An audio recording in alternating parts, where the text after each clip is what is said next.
Hello, everyone, and happy Earth Day. Earth Day is this Saturday, the 22nd. And in honor of that, we're going to switch it up a little bit this week, and we are going to learn about Rachel Carson. You've probably at least heard of her before, I hope. You may know a little bit about her, or maybe you know a lot about her, or maybe you don't know much about her at all.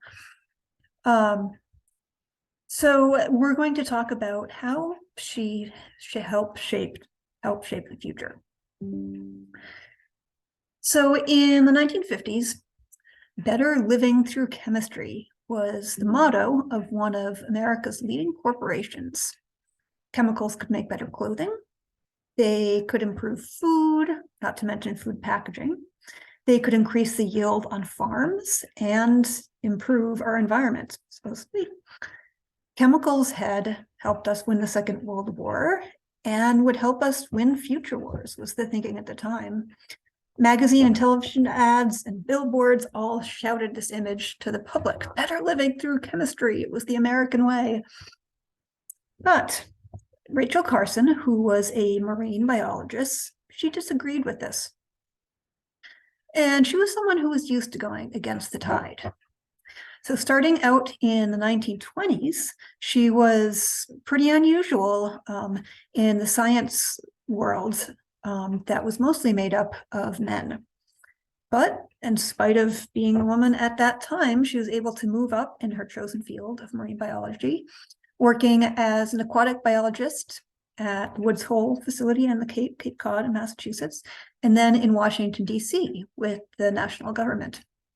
And eventually she became editor-in-chief at the U.S. Fish and Wildlife Service.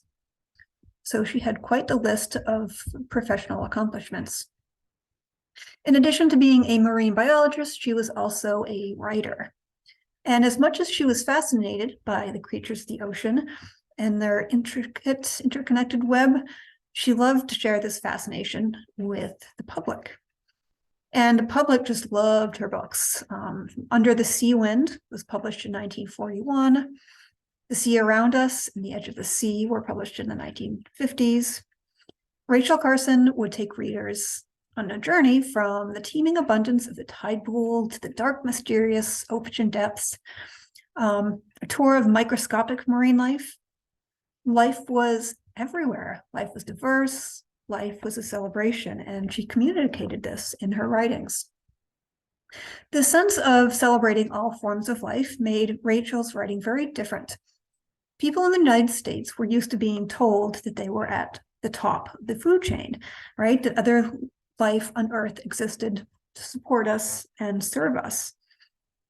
And according to many religions, nature was created for man to meet his needs. Food, shelter, or even a beautiful scene to contemplate. This was all just simply made for us to enjoy and nothing else. And this kind of view is, you may have heard this word before, it's called anthropocentric, which basically means human-centered, anthro-human-centric, centered, so all centered around humans. The idea was that the world was made for us and we are the most important creatures in it. But Rachel's vision was biocentric, or life-centered. And her books and writings helped people appreciate and enjoy that we humans are just one part of nature's web of life, and not at the top of it.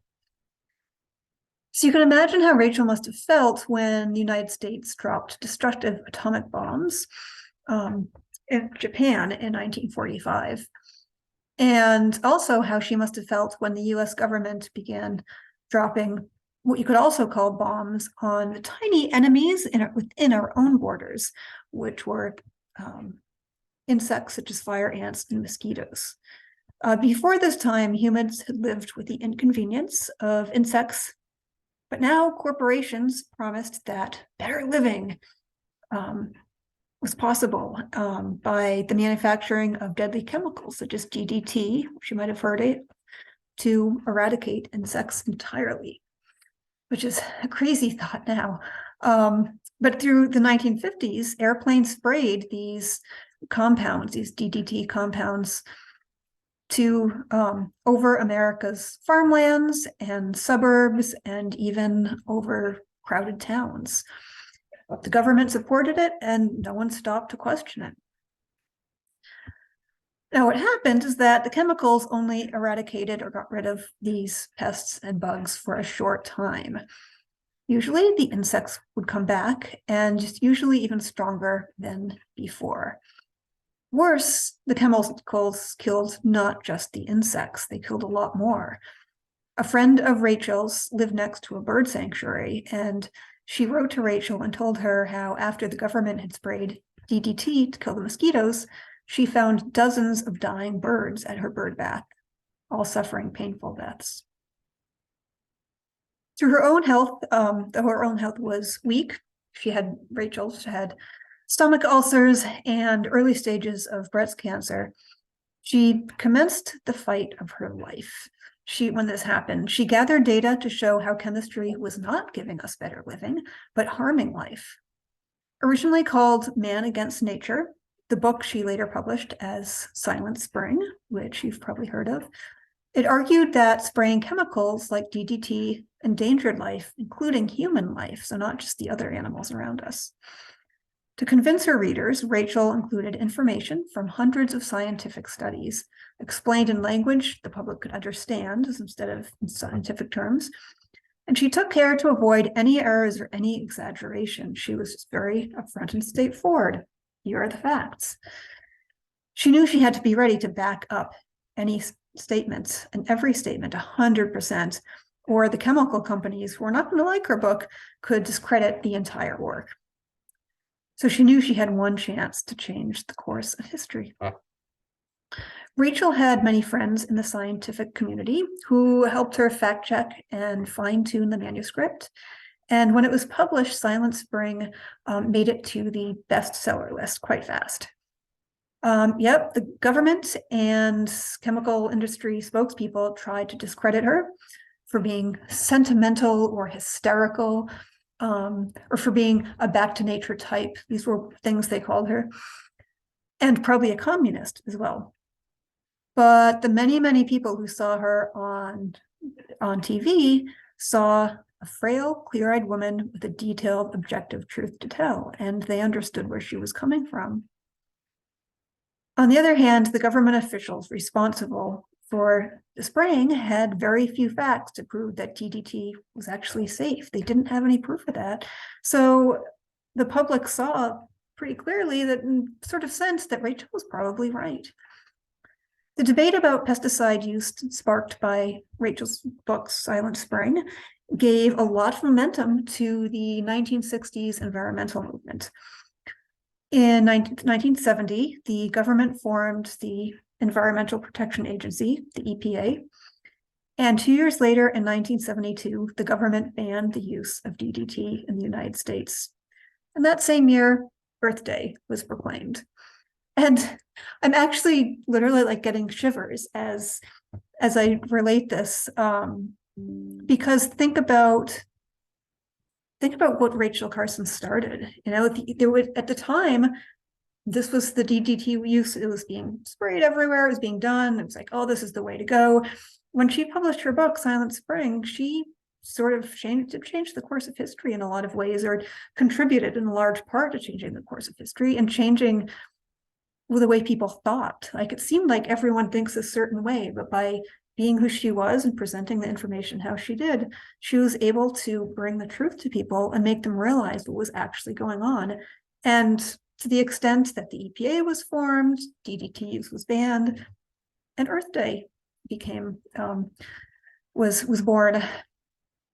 Shortly after the publication of Silent Spring, Rachel Carson died, and one could say it's a shame that she couldn't see all the growth to the environmental movement that she did so much to create and help. But for Rachel, it wasn't about what she could do. Life was not about the individual. It was about diverse communities of beings that continually recycle and renew life, us humans and all the other beings around us as well. So in this sense, Rachel's courage and her vision of life and her fierce argument against pesticides become part of us too. So think about how can we live that vision in our lifetimes? And what courage of ours can help inform the next generation in the way that Rachel Carson informed the generations of her time. So I want to talk a little bit about fate. At the time before Rachel Carson wrote Silent Spring, and the DDT was being sprayed everywhere and certain things were happening, and it could have seemed enough, even as she published her her book and what her findings were in terms of the harmful effects on the environment, it could have seemed like there's nothing we can do about it. That's just fate. This is what's happening. We just got to live with it because that's fate. So what is fate? Fate is something that's going to happen anyway, that you can't do anything about. So I want to share this quote with you from Ralph Waldo Emerson, a famous transcendentalist from Massachusetts, a good friend of Thoreau's, and a favorite of mine. And he said, "Intellect annuls fate. So far as a person thinks they are free." What does that mean? So intellect annuls fate. The word annuls means cancels out, deletes. So intellect cancels out fate, does away with fate. As long as a person can think, they are free. Do you think he was right? Do you think if you think hard enough about something that you can cancel out something that most people would just say, oh, that's fate, that's just going to happen anyway. Like, yeah, all the marine life and all the birds are dying, but can't do anything about it. The globe is warming. We can't do anything about it. So that's just fate. If you think about it hard enough, do you think you can cancel it out and make it move in a different direction? Now, do you think maybe thinking about it hard enough isn't quite enough? And maybe you need to do something about those thoughts in order to cancel out fate. So, and take some action. So it all starts with using your head to cancel out, using your intellect, but acting on it. And there are some events and some things that are impossible to avoid, right? Death and taxes, as they say. Everybody is fated to die. Can't really do anything about that, right? But together or even on our own, there's so much we can do to shape the future and shape a better future and to help drive where you're going into the future. So that is all. Have a wonderful Earth Day, and I hope you were able to get out and appreciate this wonderful Earth that we inhabit this weekend. Cheers.